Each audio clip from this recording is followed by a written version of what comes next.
Welcome, welcome, welcome, everybody. Thank you for being here. We are now live. Friendship. How to be a friend. What is the meaning of that? And as we look and see, we're now streaming live. How to be a friend. What's the meaning of friendship? Are you a good friend? Let's explore the fundamentals. And yesterday we started off discussing.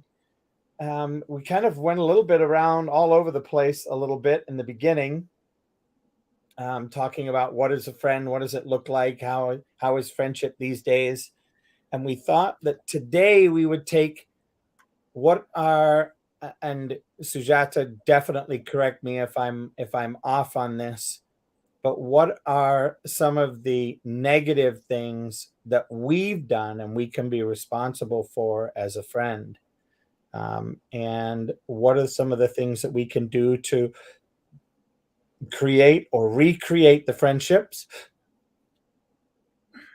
Do you remember what else I created, Sujata? Yeah, this was pretty much it, where you were questioning were you a good friend or are you a good friend at times? So that's kind of where we're at today. And appreciate you being here. I know there's a few people that will be joining us here in a moment. And for some reason, there we go. Are you able to hear us okay, Wade and Tanisha? Yes. Awesome.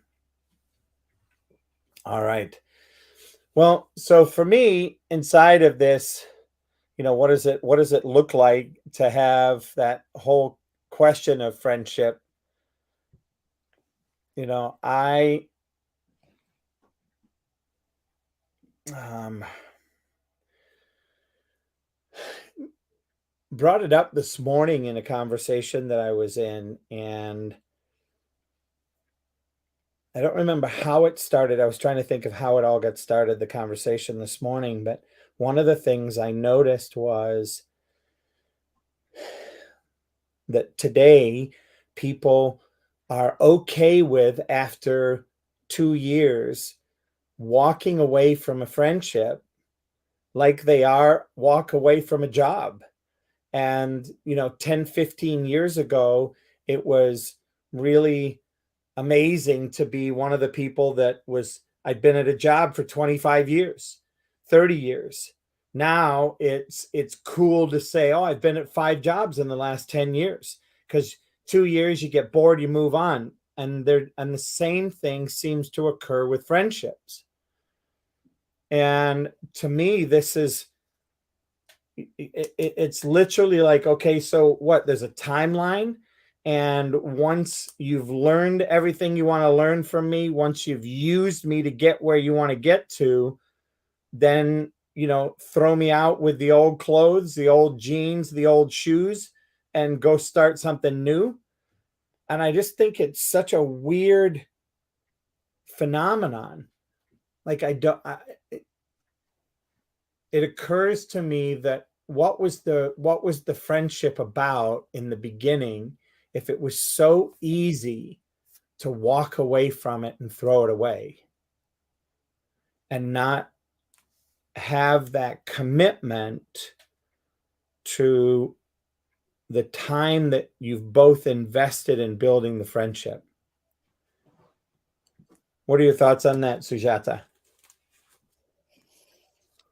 Firstly, it takes two to tango. So, you may have invested with the right intention. The other person may have invested very clearly with the wrong intention of using you, as you say, or being a fair weather friend, not really being a friend.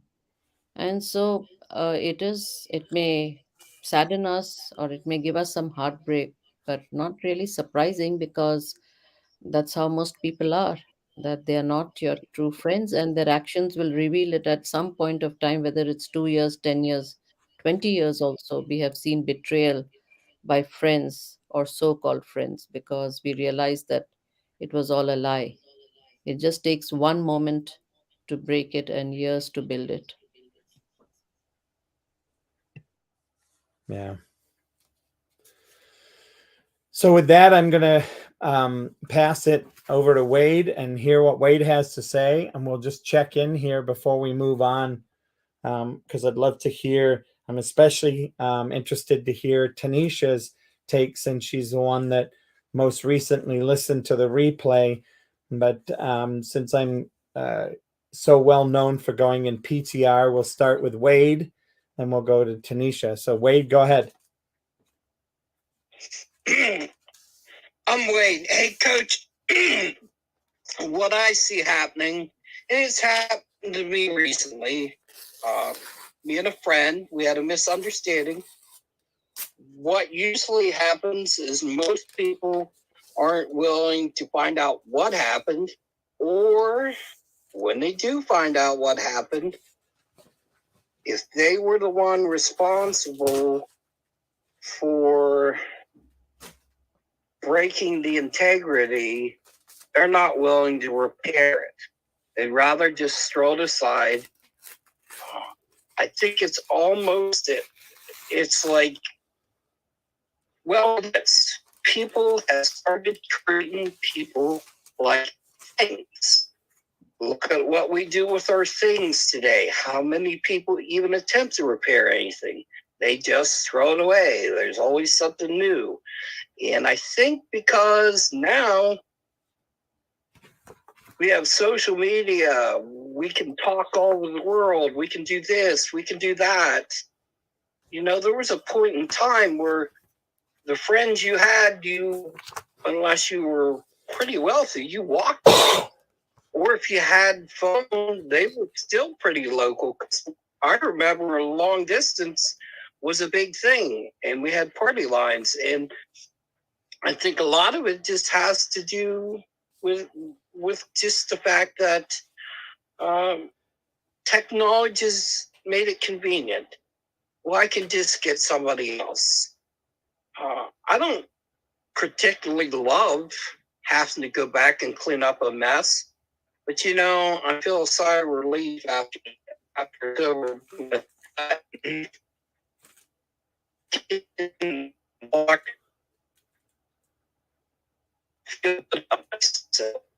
Wade, you're in the matrix. You just got into the matrix.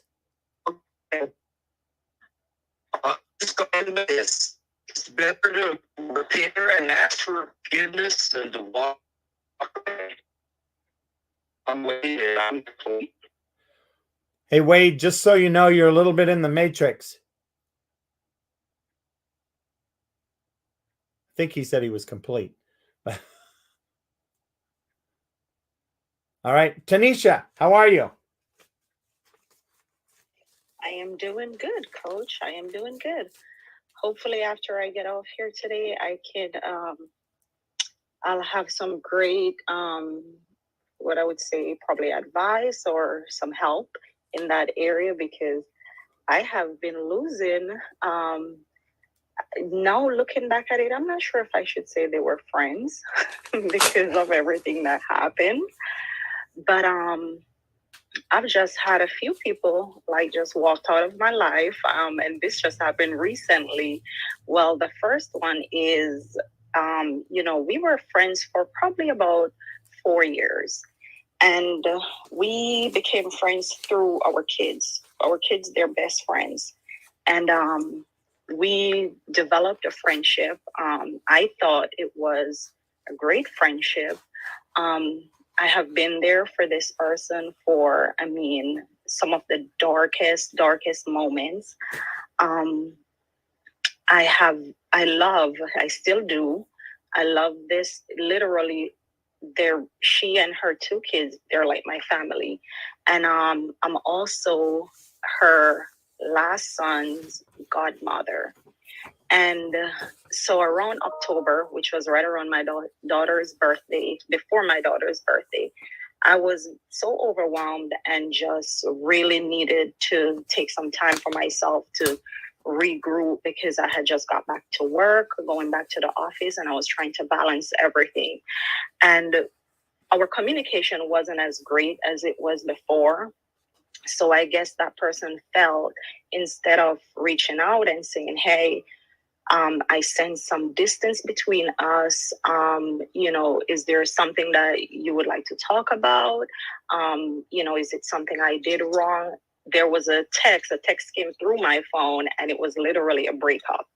Like, okay, I sense that you've been distanced. I'm just going to go ahead and I'm going to move on with my life.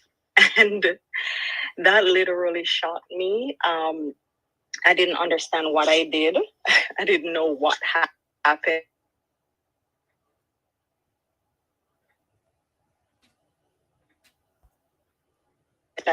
I didn't know what happened. So anyway, fast forward, I decided to hold off on communicating with this person because I really needed to digest everything that happened and, the text message. So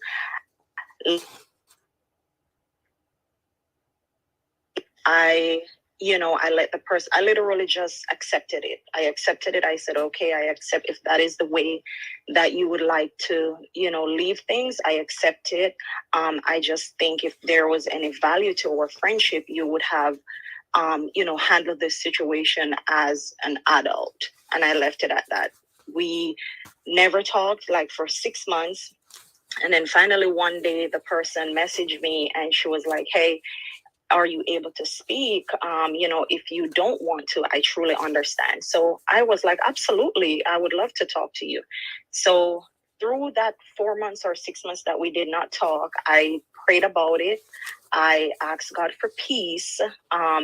This person was, to be honest, I was burdened down with a lot of her issues, and I've been working with her and on her for a while. I've been praying with her. I've been, getting people to help me to be that friend to her.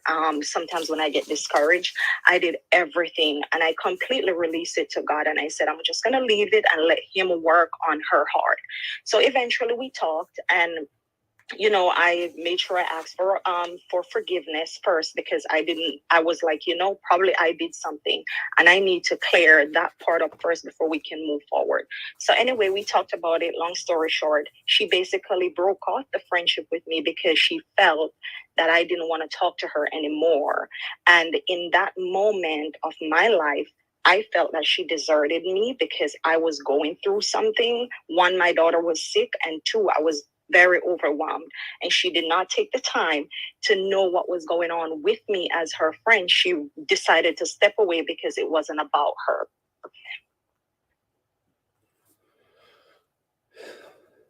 My second person that I have that I thought is my friend, right now I'm struggling. I'm in a situation to where I don't want to be like the friend that decided to break it off with me, because that's how I'm feeling right now, that this person is, I'm tired of reaching out. I'm always the one reaching out and saying, hey, how are you and the kids? Are you doing okay? We should, find some time to spend together, stuff like that. And I felt like this person is like pulling away. So now I feel like I'm in the position to make that decision to say, hey, I'm going to walk away because I feel like this person does not want to be my friend. So I think this is a great conversation, and I'm really looking forward to hearing a lot of shares and something to where I can walk away and kind of make a decision, in that area on where to go with this person. So that is my share, and thank you all. So so first off, may I offer a little coaching inside of this conversation, Tanisha? Absolutely, yes. So my question is this.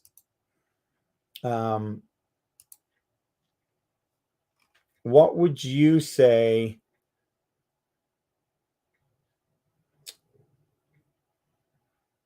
was what created the upset? So there are 3 things that define an upset. One of those is undelivered communication. The second one is a thwarted intention. And the third one is an unfulfilled expectation.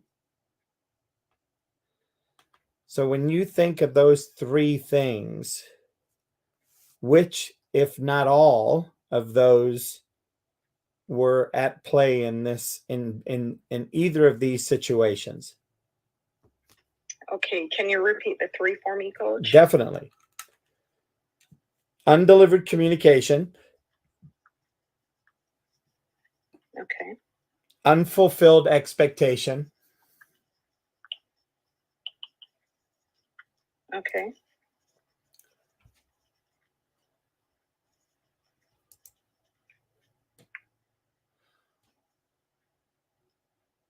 and thwarted intention.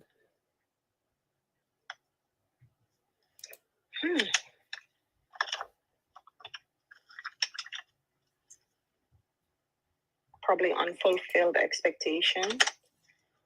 I mean, looking at it, I would say all three.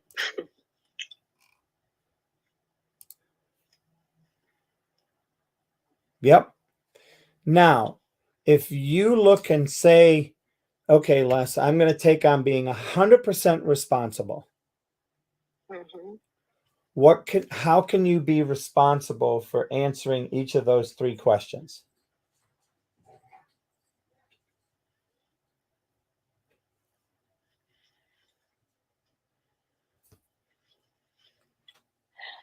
Wow.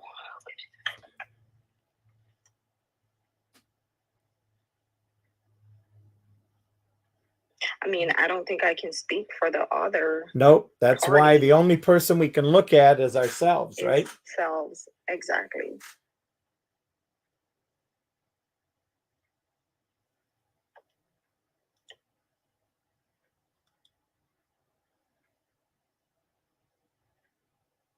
All right. So I'm going to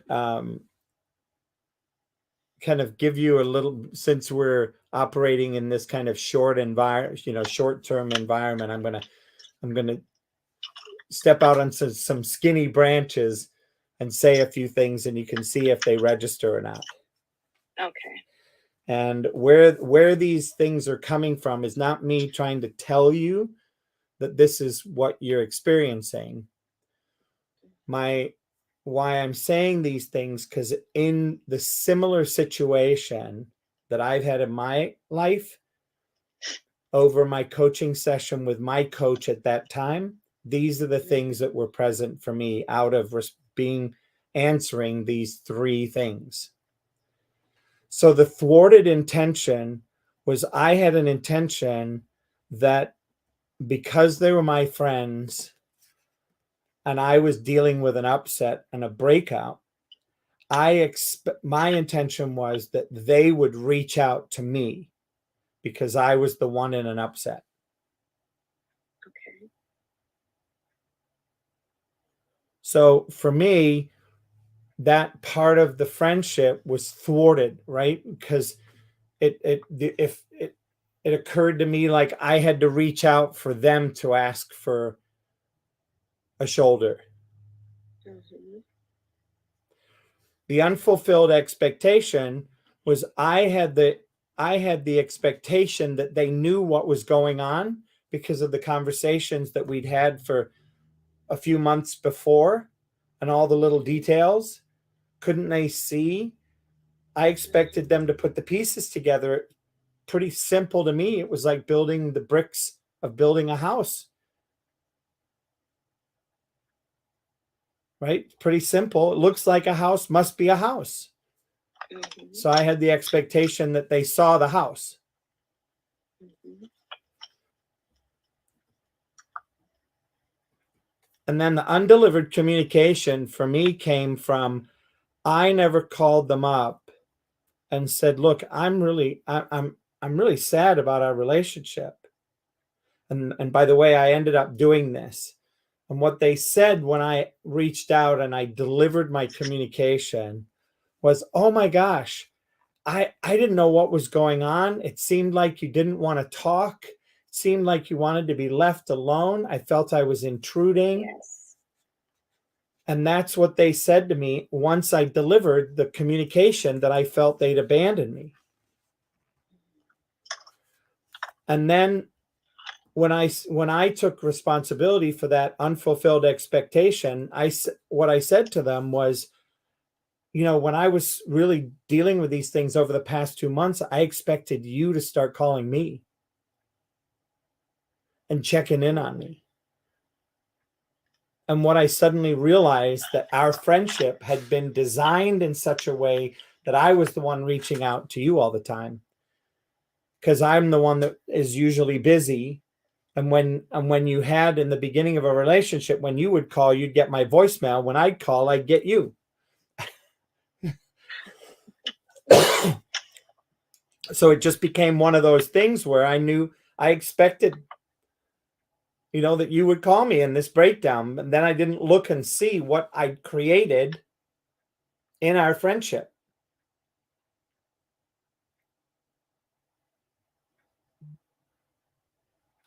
So as you hear me share that about my circumstances, what do you hear for yourself in the two situations?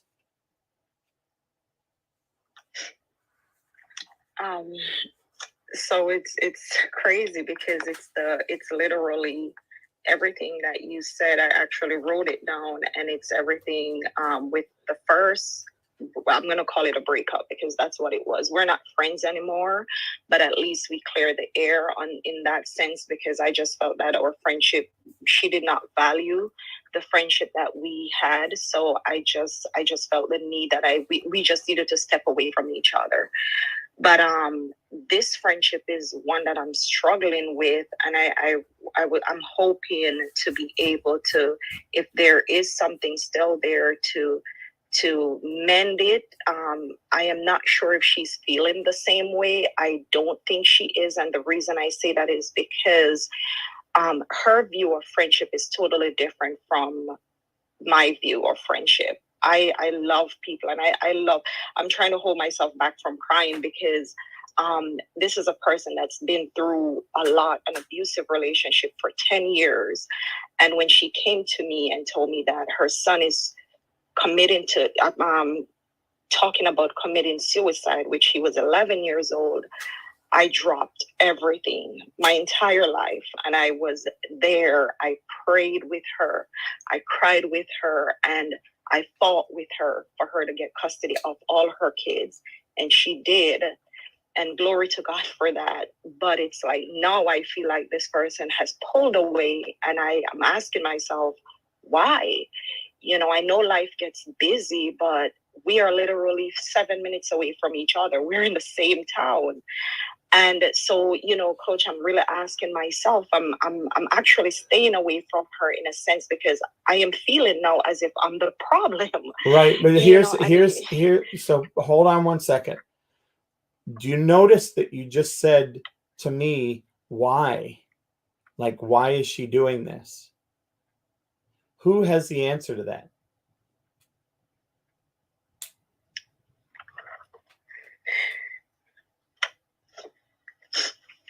She does. She does, doesn't she? Yeah. And whether she relates to friends the way you do doesn't matter, right? In the way that you could say, you could build the picture without making her wrong. You could actually say, look, I don't want to make you wrong. I want our friendship to grow. And what I'm being responsible for in this conversation is that I have the feeling, which we know that feelings are all made up, yeah, by something that happens.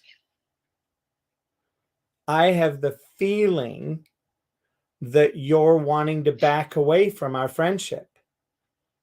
Now, the things that go through my mind that may be accounting for this is you've got 4 kids, you're super busy, you barely have time to breathe, and to have a friend that requires time investing, you may not think that you're a good friend, and that because you don't have the time that you think I want.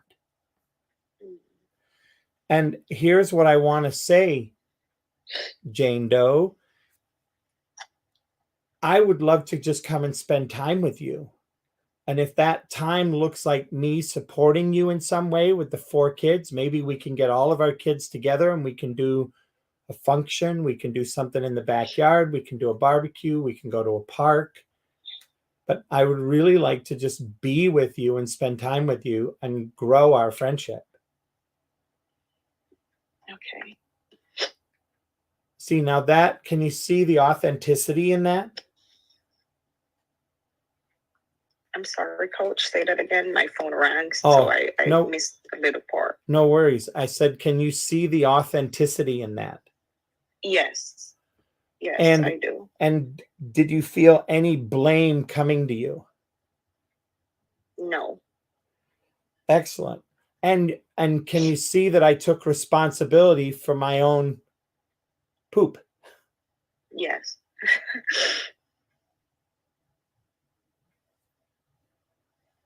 You know, to be honest, after that first law,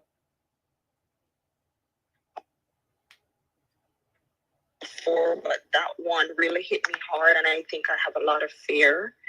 If I should be honest, in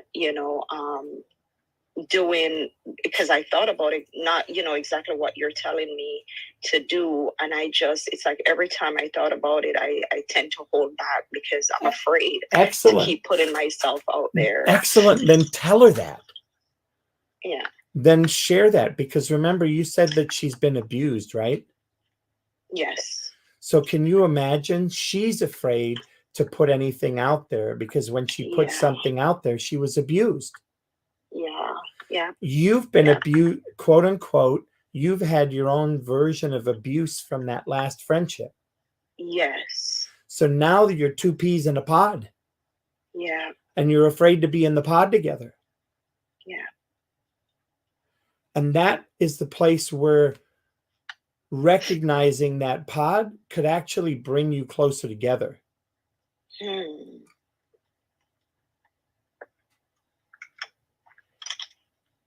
And you could actually say, you know what? It may take both of us a little longer to deepen this friendship to where we're both comfortable, trusting, safe, and open with each other. And I'd like to be able to get to that place with you. I sense in you the person that I'd like to connect with. And I'm willing to be patient if you are. Awesome.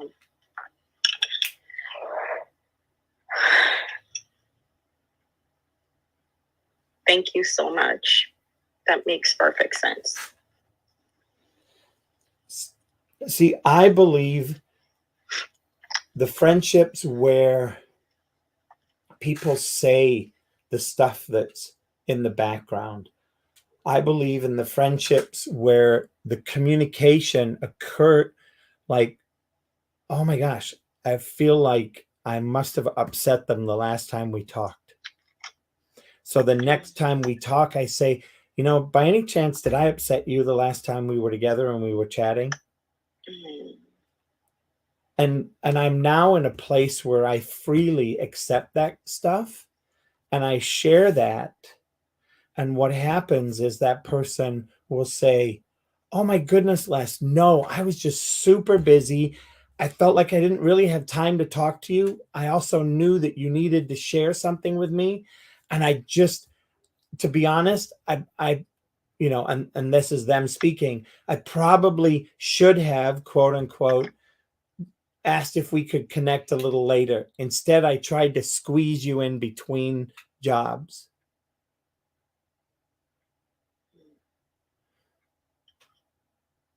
And it's looking at how do we be responsible for the condition of the environment that may have been portrayed.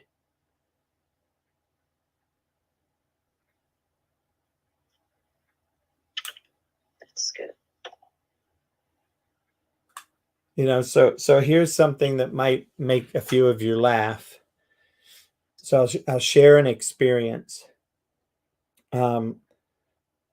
so when it comes to kissing my wife or kissing in general, I have this thing that when I used to kiss or get a kiss from grandma or kiss grandma or kiss my stepmom, it was what I call hard lip to hard lip, right? There's that tenseness and it's kind of like that peck.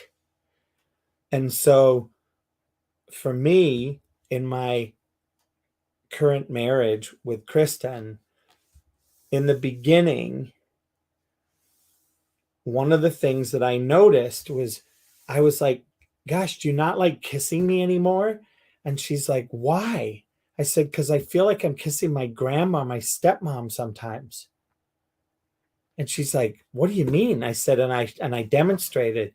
And she goes, oh, well, sometimes we're just in a hurry. So I'm all kind of tense. And I'm like, oh, well, that would make sense. And so now if I have that experience, I don't walk away, with my tail between my legs with an attitude. Instead, I take a deep breath and I go in for a second kiss. And that's the signal that, oh, yes. And she relaxes a little. Does that make sense, Tanisha? Perfect, Coach. Thank you. Yes, it does. And I know it's a bizarre example, but it really... It is a perfect example. I was just sitting here laughing. Because I can relate to that. Yes. And it's so funny, right? Because I mean, I'm like, oh my gosh, I hope she's not, because I've been married a couple of times. And I'm like, oh my God, that's one of the things I hated about my second wife was the way she kissed. I hated it. It used to drive me crazy. But at that time, I wasn't good at communicating. And I was more committed, quote unquote, to making, and her name's Yvonne, I was more committed to making Yvonne wrong than I was in discovering what was going on. And she's exactly that. She had the same temperament. When she's on task and on mission, she's tense and everything's a little tense and she moves a little bit fast. And I've learned how to slow down. In 2002 and 2003 and 2004, when I first started coaching, the game for the coaches that were coaching me was less, slow down and breathe. Because I was known as the freight train of possibility. And I'd swoop into a coaching session, blurt out this possibility, and zip off to the next group of people to work with. And people would be like, those people that were, not an A-type personality, so everybody else would be like, holy mackerel, that's like a freight train that just came through with possibility. And then the type A's would be like, he's so great, isn't he? Gosh, he just comes in and delivers clear possibility, and then whoosh, he's off to do it again. And I started to understand when I got the coaching is that there are times to slow down due to the fact that the impact of moving at that speed, that intensity, that tenseness has a negative impact. Does that communicate, Tanisha? Yes, sir, it does. Yep. Awesome. Great question. Sujata, anything you want to add? Not really, Okay. because you've covered it pretty well. So all I will tell Tanisha is not to be too harsh on herself. If she knows what her intentions are, there can be miscommunications and there can be misunderstandings. But if you are pure and if you have a chance to talk, then do talk it out. And if still it doesn't work out, then do walk away. Beautiful. Thank you.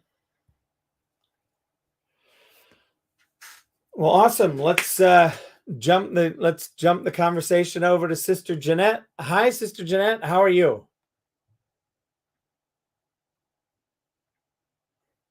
I had to jump back.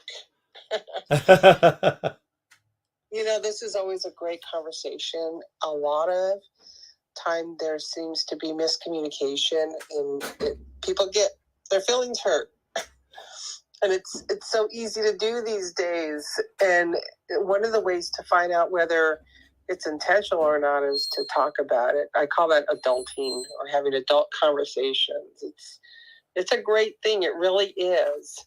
So let me tell you, so when you feel like your friendship is wavering, and I've had that. I've had it before. I have friends that I've had since grade school, and one friend, he just decided he was going to be a recluse. He just didn't want to stay in touch. And I said, hey, I haven't heard you in a while. Are you okay? And he said, yeah, I just want to keep to myself. That's it. All right. You want to talk, I'm here, but you raise the question, like you said, you want to put it out there. I have another friend where, one of the things in friendships or any relationship that you have, it's not a relationship unless you're actually sharing life together. And if they're asking or wanting things from you or getting things from you, that's not sharing life. That really isn't. You want to know right off the bat, is that what they're doing? They're just trying to gain some type of, have some gain for themselves. You would love to have a compass always to tell you that. But when you're the type of person that gives your heart to somebody, it's hard to navigate through that. You're very trusting. You see the good in people right off the bat. And then when you see that they're really transactional, you're just like, ooh, I wish I'd have known that and just said, hey, it's nice knowing you, and we can be acquaintances, because that's all you really were. You weren't really friends. But when you have friendships where it's wavering, you're like, I kind of would like to have a relationship with you, and you want to have that conversation with them, go ahead and bring it up. I have a friend from high school, and I'm continually learning to coach her. Thanks to you, Coach. Thanks for being my coach, so that I can have these conversations with them. And I ask her, because she'll call me, and all she does is complain and complain, and I'll have a conversation with her about how she, let's talk about us. Hey, what are we going to do next time we see each other? You want to walk down memory lane? Great. But complaining all the time, that doesn't put a good feeling in our conversation. I really enjoy having conversations with you.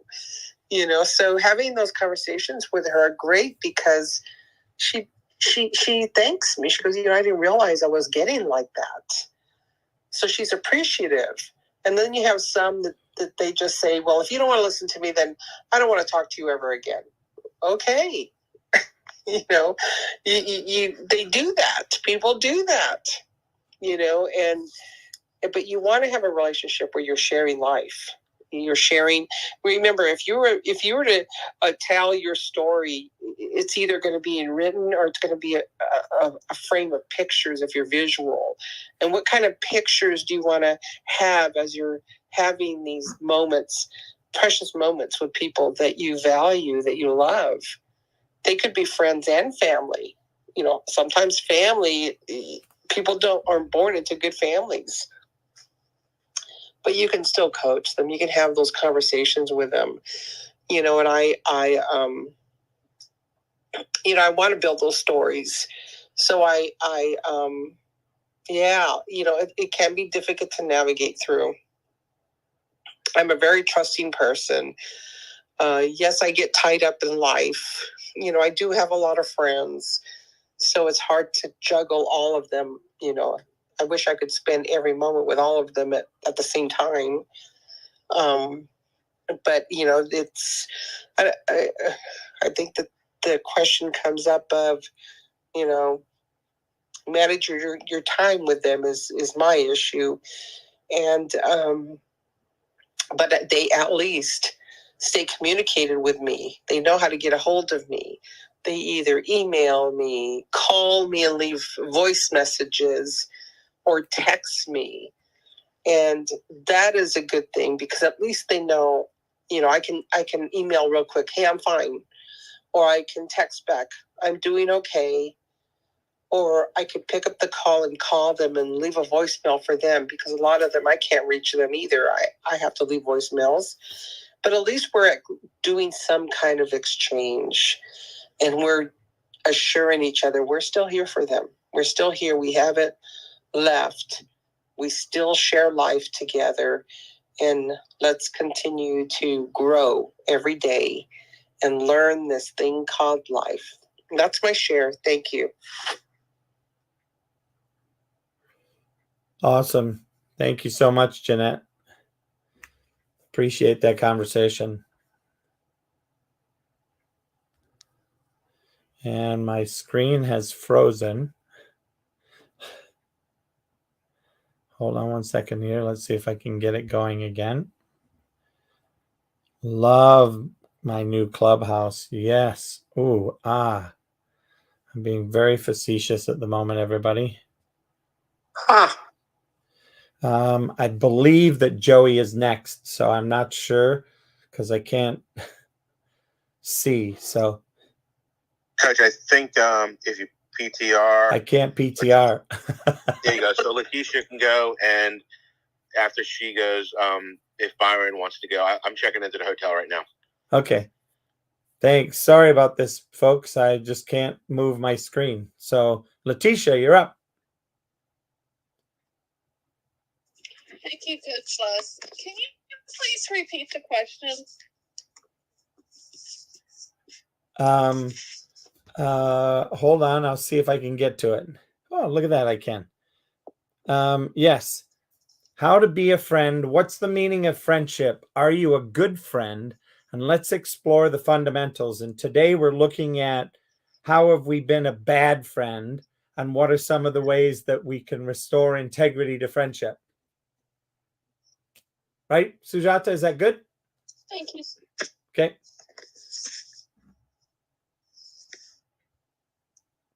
There you go. Thank you so much for that, Coach. Because I had missed the first part of the podcast.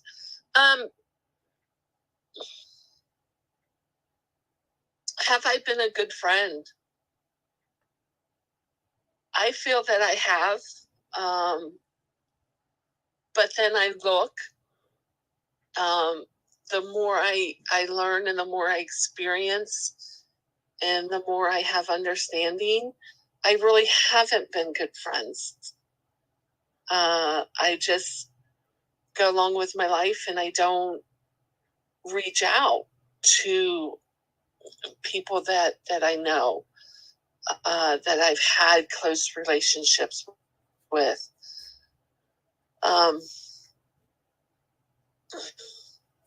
Like a girl that she's almost like my sister. Our kids grew up together and everything else.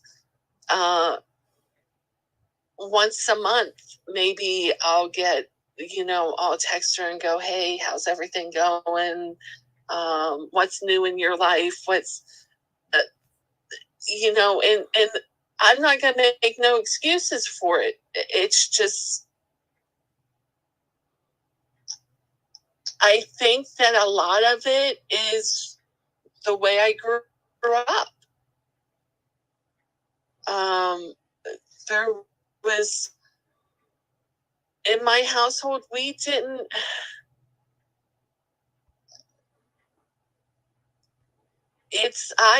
grew up in a military household, so I moved every 6 to 18 months. I didn't know how to form friendships and keep those friendships.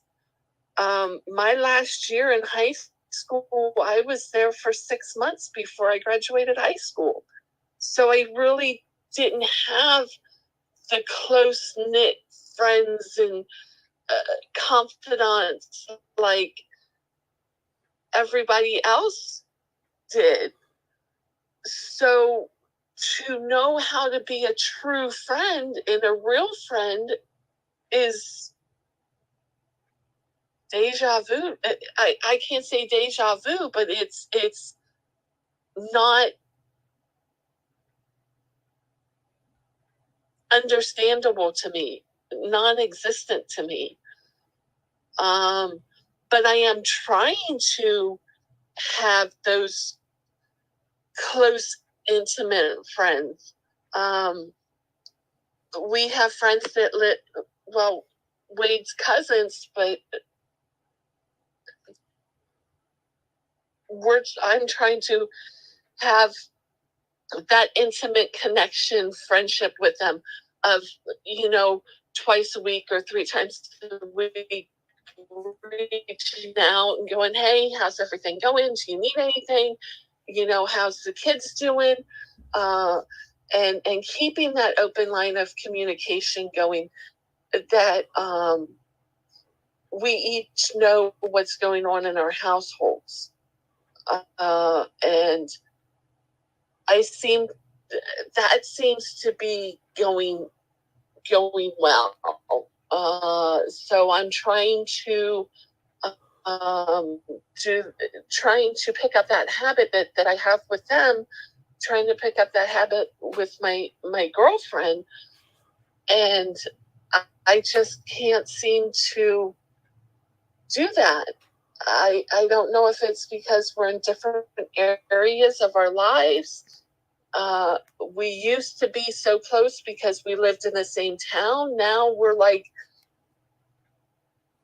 5,000 miles away from each other instead of just, 5 minutes. So I don't know if that's why that is not as strong as it used to be. I know that 18 months ago almost 2.5 years ago, there was a situation that I was very against. And I voiced my concerns to her regarding what she was doing. And it had to explain the situation, it had to do with my child, one of my children. And this child is always, and she still is, always looking for that handout and having somebody fix her mistakes instead of her figuring out how to fix her own mistakes. And she's 31 years old. So it's like, it's time to grow up and be an adult. And I told my girlfriend, I said, I don't want you helping my daughter interfere with our relationship, with our friendship, because I have different views on what needs to be done with my daughter, how my daughter needs to be handled. So I have a couple. For the last 30. Go ahead. Can I ask a couple questions? You may. All right. And do I have permission to coach you inside of how I ask some of these questions? You do. Thank you. So did you ask her permission before you shared with her how to interact with your daughter? No, I did not. Excellent. So can you see that potentially you crossed a line? Yes. And it's, by the way, this is one of those interesting, you're a mother and you're a friend. And in one moment you were operating as a mother and she's listening to you as a friend. And she's like, why are you mothering me? And you didn't get permission to coach me or tell me how to be.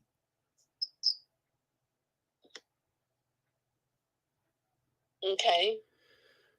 So when we cross some of these imaginary lines with people, most of the time people don't even know they crossed a line.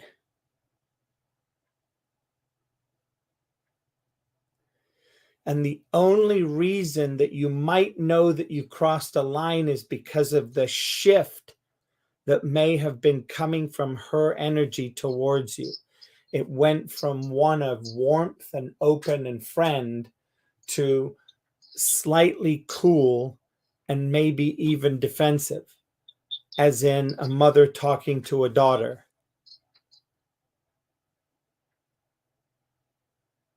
Okay.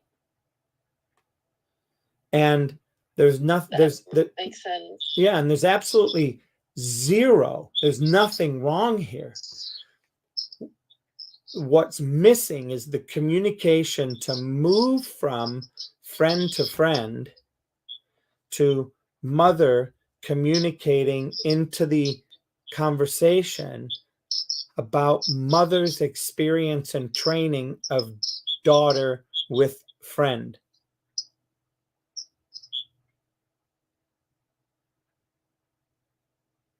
And when you ask permission, what that does is it opens up the opportunity. Does that communicate? Yes. Yes. It's very much like me asking you if I can give you some, I can ask you a question. And also if, can I ask to coach you? Because inside of sometimes asking a question, my experience on Clubhouse is there are coaches that sit on stage and say, can I ask you a question? And the next thing you know, they're coaching the person and they haven't gotten permission. And then they wonder why the answer they get back is absolutely, you know, it's like it's filled with no energy because the other person has gotten defensive, not in a negative way, but you can hear them being cautious about their answers. Mm-hmm. And, thank you. And so one of the things that we can do in this situation is we can come back the next day or a week later or even a month later and say, oh my gosh, you know, I was just in a conversation with this group on one of the networks that I'm on, and I was listening to a coach talk, and I suddenly realized I might have crossed a line with you. And your friend will go, huh? Because they probably won't even, they might not even have remembered it. And then you say, well, here's what was going on. And I think I crossed this line from being a mom to a friend, jumping into a friend space without asking you. And then 99% of the time they'll say, oh, well, no, everything's fine. And you say, well, I just occurred that way. And then you can explain what you discovered. And they'll go, oh, yeah, I understand that. Huh. Yeah, well, maybe. And the minute they say maybe, bingo, you've nailed it. And in that moment, you can now be responsible for it. And you can say, look, I'm so sorry. Sometimes my mom hat comes on, and I need to let you know I got mom hat on and not friend hat. Does that communicate? That does. That really does. Thank you so much. Oh, you're welcome. You are very welcome. Anything for you, Sujata? Nope. All right. Brother Joey, are you back?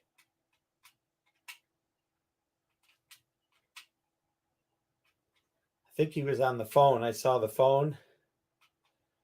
So He said to let Brian go next. okay. Hello, Byron. How are you, sir? I'm doing great, you guys. How about you? Better than phenomenal. Thanks for asking. Oh, excellent. You put a smile on my face with that word, Les. I appreciate it. No, I'm just loving the shares. I can relate in so many ways to this. Hey, come here, dog. I'm not here trying to brush this dog because she has hair everywhere. And as I hear some of these stories, I'm like, man, this is like spot on for my life, you know. not really developing the understanding of how to build friendships. And but something that comes to mind is the idea of being a bad friend, you know, on that topic. And I think for me, like throughout my life, I was never really put in a position to have a friend, just a life in motion, not really understanding that love for myself, or, you know, feeling it from my direct family growing up. And also, you know, for me, I was a young father, so all my peers at the time kind of just got separated from me being a father, you know, duties, and change of mindset. You know, my focus changed from just being all about me to about the kiddos. And then as being a young father, of course, you know, the people that I was hanging out with were tremendously older than me as parents. You know, they're a little more stable, and the like-mindedness wasn't there, you know, completely. So I was always chasing my tail to kind of be, you know, available for everybody, I'll say. Just always making time for everybody and not really understanding, you know, the true, like, what we would say in relationship is those relatable moments, you know, that kind of develop over time to, you know, so people can actually show up for you, right? Like, but I thought for me, just showing up constantly for people and, you know, providing or giving, you know, it was more effort because I was a youthful young man and very educated, so I could pretty much do anything. So I was always offering my abilities up. But I realized I didn't understand the exchange there. And even you know, with my kiddos, I was teaching them how to be a bad friend by just me constantly always, you know, being available, and not realizing that, you know, I'm training them to never really see me to say, hey, you know, maybe I should reach out to you, or maybe I should, you know, position myself to acknowledge you, because they just relied on my consistency of always making myself available. And it goes so far, and less truthfully, it goes all the way to like my work and, you know, even our relationship a little bit, constantly, you know, trying to connect with you. Hey, chill out. But the bad part is, for me, it's like friendship's always been one way, self-sacrificing, and finding that missing piece, which was myself recently, just in a, you know, a vacuum of time where everybody in my life that I would have called a friend has just kind of, you know, evaporated through just situations, you know, nothing big, just time and people's purpose kind of drives away. Or my crazy A personality, you know, A-type personality, as you were saying earlier, Les. I got that going too. Slowing down a little bit is the virtue that I found, though. Just kind of like what you identified is slowing down a little bit. But the bad part really is that it became lonely. Even though I was providing and putting myself out there, and I felt like people were always around me, my head hit the pillow and there was just something always missing. Always. It never felt fulfilled, and never put myself in a position of, you know, self-love, just always thinking I need to do better, I need to do better, I need to do better.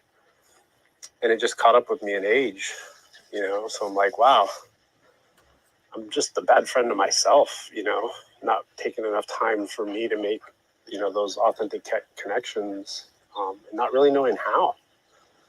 But round two for my relationship, you know, post-divorce, and finally found someone that's, you know, kind of the same way, is giving up their life for everybody else, and kind of very similar fashion. And we're very, you know, authentic in that respect, but we're growing together, which is kind of a unique thing. So I'm finally finding myself out of that bad habit of not giving myself time, but at the same time having that experience to grow with someone at the same time during that, you know, in reflection and relatable moments, you know. So just having communication too is like, I can't even say about that. Like, a lot of people bias themselves out of my energy, and I have to realize, you know, like sometimes I come across a little too much. So I try not to assume, really, less. That's really the big learning curve there, is always not always think it's me, but definitely don't just assume that my thoughts and how I see the world are what they see. Is ask that question, you know.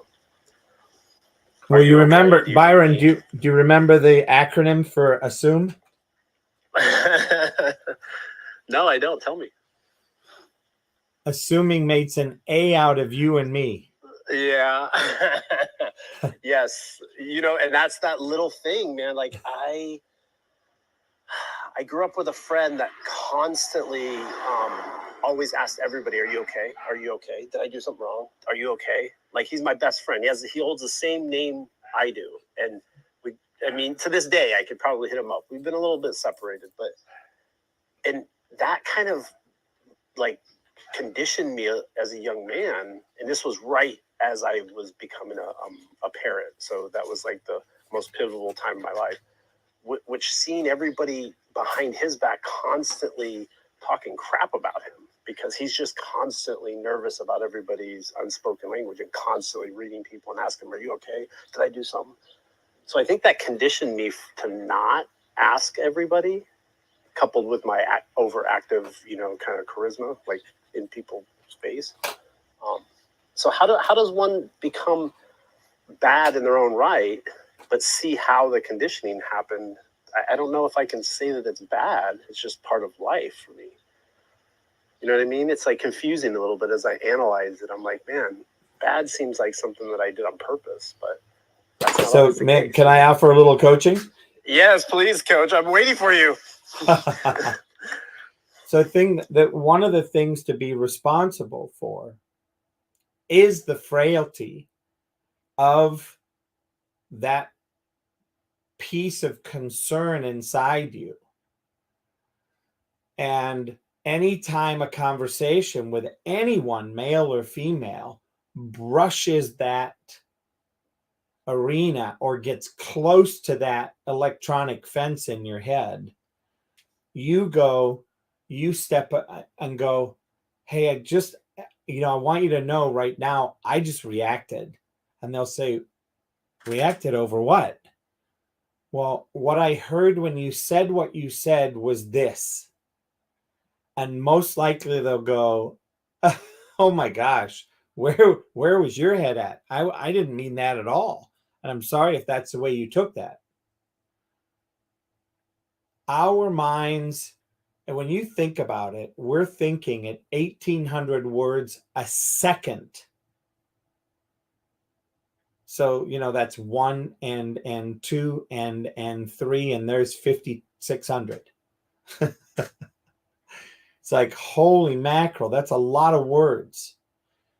And when we think about that, we then have input coming from somebody's communication, which is 85 to 95% nonverbal. And here we are interpreting all of that through the filter of our own poop coming out of our head. It's a miracle that we can ever discern things. And what's great about the way that we can discern things is that we can accept our humanity.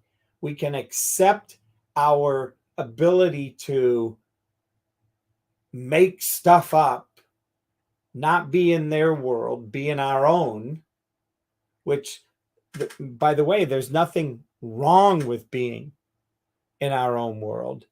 There's also nothing right about being in our own world. There's being responsible for being in our own world. And what does that look like? What's the impact of that world on others? Does that communicate, Byron? Yeah, it does. It's very clear and easy for me to see, visualize what you're saying. So yeah, definitely. And now here's the thing. It's easy to visualize, easy to see. The challenge is going to be to break all of these habits that we've become familiar with on how to respond when things come at us in a certain way. And my challenge to you and my homework for everybody is to be able to look and be responsible for our reactions. Be responsible for what we're thinking, saying, and doing.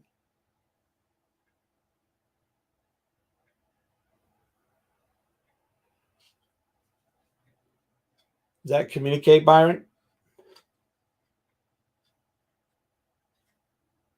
Yeah, I think that's all we can do is monitor our response to everything, you know, and I think that's kind of what you're getting to with the responsibility factor is acknowledgement, awareness, and then just really kind of the conversion of what we're doing with that. So, yeah, no, I get it. I definitely get it. I wish more people would do it so that it would be fast tracked, you know, but we can only control ourselves. So I appreciate it, Les. Oh, you're welcome. Mr. Joey, are you back?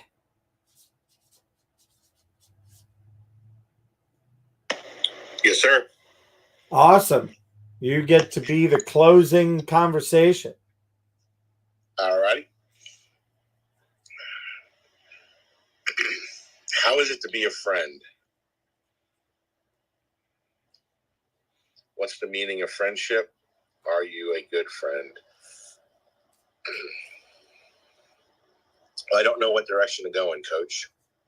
I've heard little bits and pieces of everyone's share, and unfortunately, I wasn't able to hear everyone's complete share. I'll answer the third question first. Are you a good friend? Yes.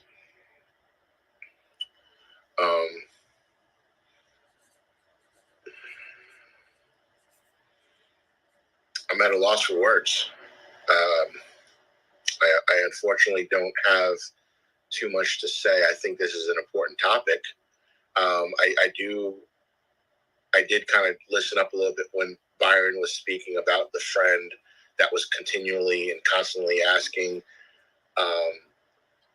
people in his friends, I guess, or people in his life, and obviously it wasn't you, Byron, but your friend was doing this. Hey, is everything okay? Did I do something wrong? So I'm kind of familiar with that.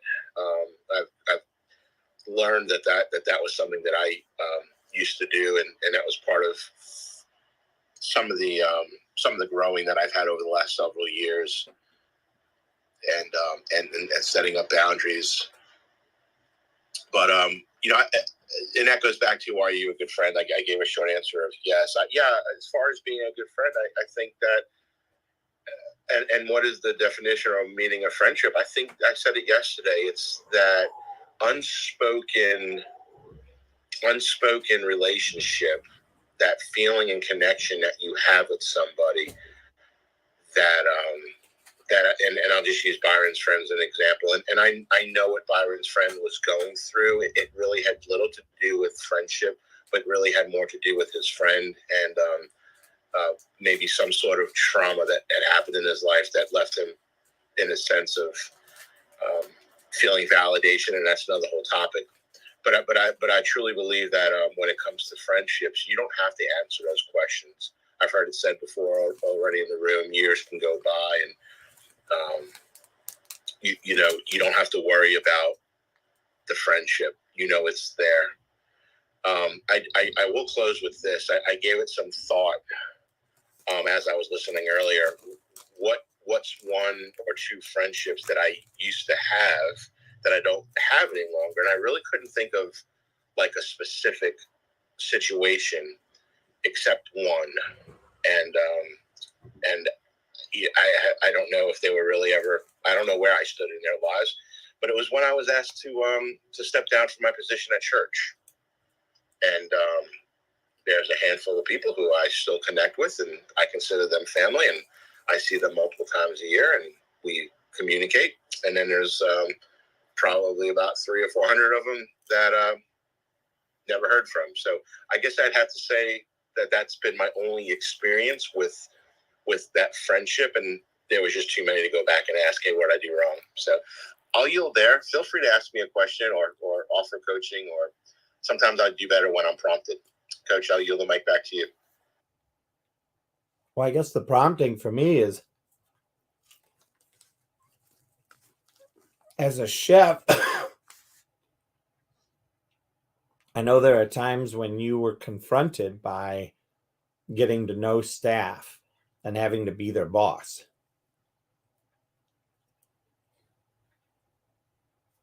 Yeah.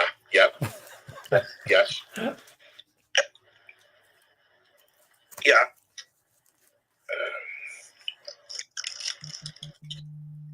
Expand on that a little bit, because I think I know where you're going. I mean, I don't know. I feel like that I have the ability to nurture good relationships. Once again, I do feel like that I did kind of relate to a little bit of that friendship, that friend that Byron was talking about, and that was actually a really big issue. I'm glad I discovered. I'm glad I learned that about myself, and I'm glad that so it's not. And so I'll also kind of maybe relate to Byron a little. It's not that I don't care about a friend walking away, or it's not that I don't care if somebody seems annoyed, because there's a little part of me that's kind of wondering. But I also just make sure that for my own sanity and for my own, mental health, that I handle it the right way, and handling it the wrong way, would be worrying. And I try to distinguish between and differentiate between, what do I need to do and how I should handle it. But yeah, you when I was a chef and being friends with people or being their boss, that was a big deal. But I was able to walk that line pretty good, in my opinion.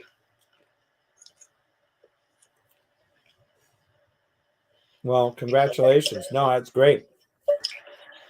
In the words of my mother, everybody loves Joey, but I don't really understand if that's true or not. But anyway, those are the words of my mother. Yeah, I mean, I just, I don't know. I don't really have a whole lot of relationships where I have issues. I guess I'm fortunate, except there's 300 people that don't talk to me anymore. And I have been known to tell them when they do see me and they say, "Man, we've missed you, and it's been so long." And I say, "Well, my phone number hasn't changed." But that's just me being snarky. Coach and Sujata, I really do believe it's a great room and a great conversation. This is, I was able to hear Tanisha's story, so I'm not making light of anything. I truly do believe, right, when you have those relationships that mean a lot to you. I thought the coaching that you gave Tanisha was spot on, about the expectations and things we don't say and the things we make up in our head. Spot on, so I do love the room. Sujata, I love the podcast. Thank you for being here and hosting it. And Coach Les, thank you for moderating. But I'll yield the mic. Thank you for being there always, Joey. Love to have your presence and share.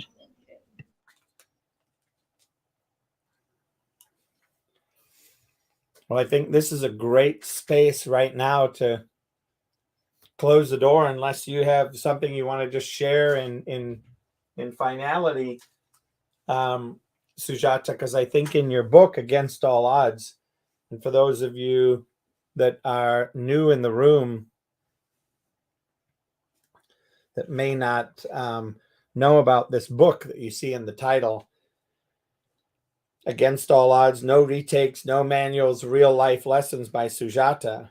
It's a legal life manual. And, the book is about living in the jungle with animals.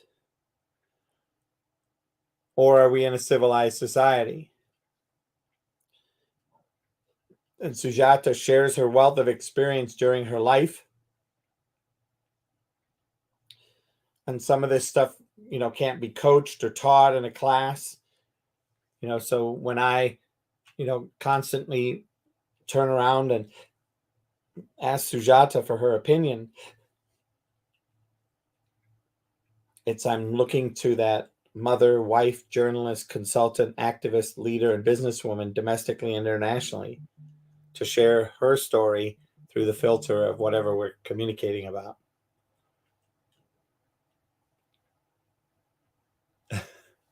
And friend. There you go. And how would you like to put the butter on the piece of toast to end this conversation this evening?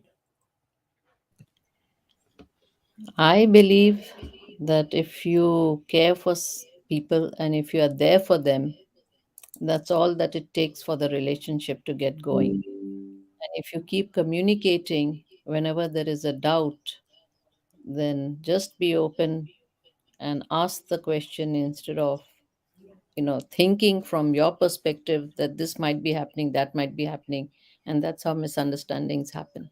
So it's always better to clear it up, even if it may not go down well, but I think that you should always clear things up.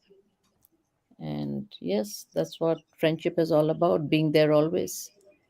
It's not the distance of kilometers, it's the distance of minds, which can break the relationship when we don't communicate.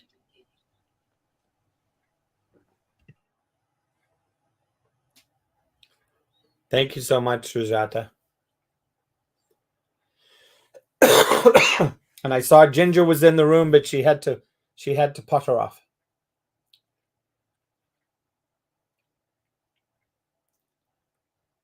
So for those of you that want to join another fun discussion, I think there's room for one more layer of this. And I think the way that I would say this for tomorrow's show, because we have a show tomorrow night at 9:30. The way that I would put some heat on it would be, how have we abused a friendship? What's an example of a way that we have abused or misused a friendship? And first of all, can we remember one? And is it complete or not?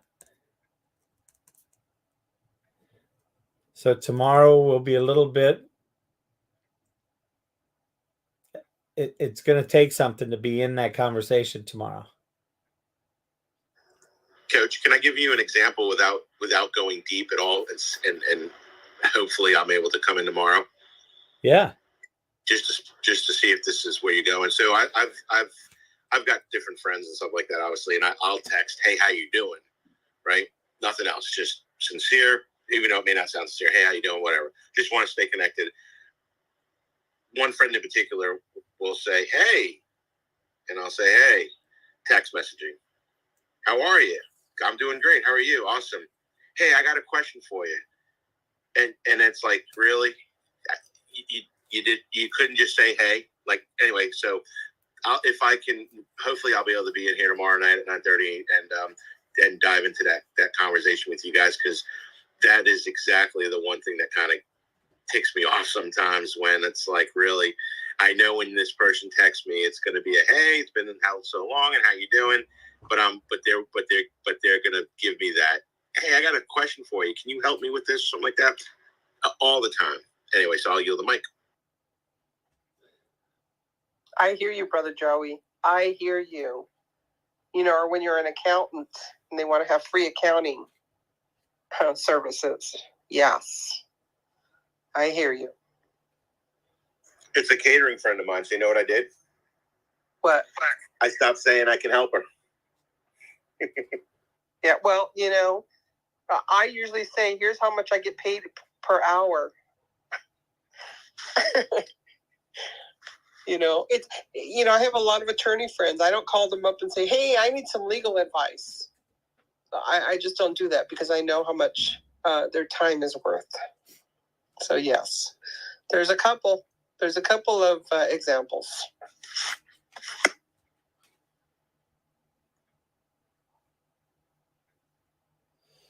I like it. I think tomorrow's going to be a little exciting. That's an understatement. All right. Wake said he's going to skip out on it tomorrow night because I think that's the way he is. He's going to do what? He's going to skip out tomorrow night because I don't think he wants to hear the truth.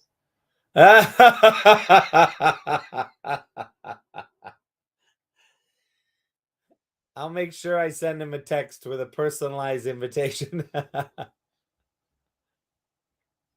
And no, I'm not throwing my husband under the bus, but I think it would be beneficial for him for tomorrow night. Here's the thing, Letitia. I promise you it would be beneficial for any person on Clubhouse. Because it's one of those things where we all have it, and inside of community, we can discover access to keys to get out of it. And go ahead, Jeanette. Yeah, it applies to all, was I was going to say when it comes to Clubhouse, right, Coach? Yeah. Amen. All right. Well, I'm going to close. I understand. Thank you. You're welcome.